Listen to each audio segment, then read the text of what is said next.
بسم الله الرحمن الرحیم. اینم از نمای زیبا مایای کوچیک استخر ما، خیلی خیلی قشنگ.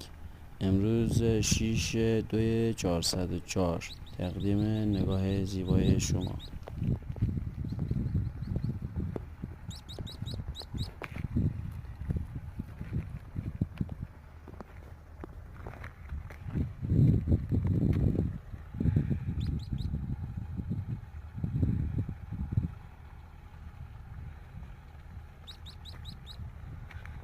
ماشاءالله دو تخپور ماییه. نگاه ماشاءالله یعنی قدرت و خدا بکردم. بعضش ماشاءالله چه کلونی رفتن. نگاه قلبی دریایه اینجا جانم. نگاه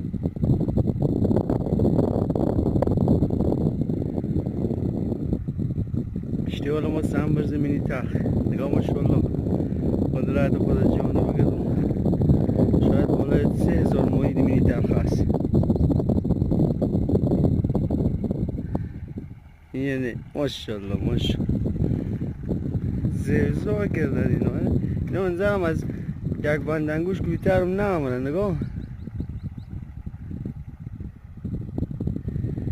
چون کرو نمینی را اغزار یک کلیکی هم کویتر مانو ندیم اگر دراو.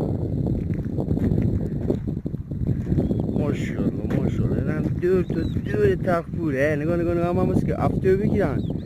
افتو میگیرم دور تخ. نگاه کلوناش اینجا. نگاه کلوناش نگاه خدا.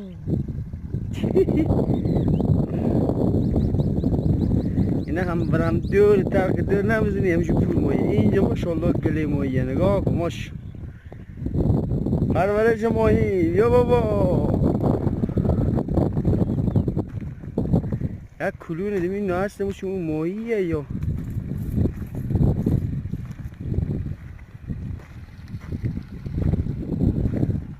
اینجا همجا برام دور تخ پور ماهیه.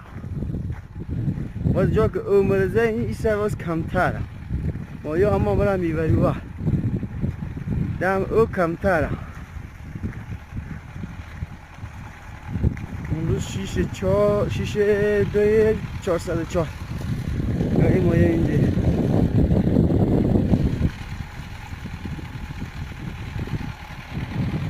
این از سالار ماشاءالله مدرا ماشاءالله بگن.